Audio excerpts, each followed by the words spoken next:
One of the areas in which the American voters' choice of president is not expected to make much difference is the United States' relationship with Europe.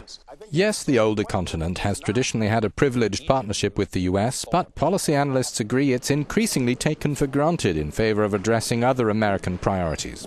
Neither Obama nor Romney have felt a need to mention Europe on their campaign trails. You would think, given that the EU is the world's largest common economic space, and given how problematic Europe might have been or might still be for the U.S. economy, that someone would have something to say about it.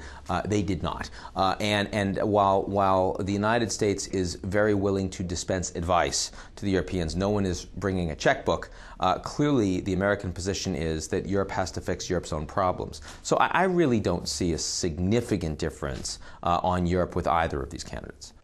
Some suggest that Washington's global attention has shifted definitively as both sides of the Atlantic struggle with urgent debt, spending and tax matters while facing competition from other serious economic players.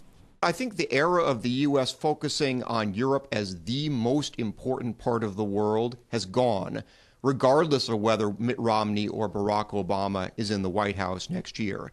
That was a different era in U.S. foreign policy. Europe is at peace. It is losing economic importance vis-a-vis Asia. And naturally, the United States is going to look at places where there are foreign policy crises and where the economy is growing. Europeans are largely in favor of continuing to deal with the Democrat they have come to know, and if the Republican candidate wins, it would be testing for everyone. It'll be a challenge for Romney to sort of convince people that he's not George W. Bush, that he is someone very different. And it'll also be a challenge for him to convince the Europeans to go along in ways that is stronger than Barack Obama. The European Union's ambassador in Washington has been sounding pretty sure the friendship will last. I have no doubts that whoever wins the election in the US will continue to be strongly committed to transatlantic ties. We will remain committed on our side and will be ready for business with whoever the Americans elect as next president. There's a general feeling here in Washington, with a few exceptions, that relations with the EU are solid.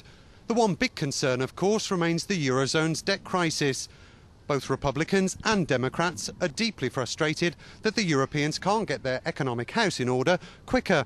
That feeling is unlikely to change, regardless of who wins the White House. Paul Hackett for Euronews in Washington.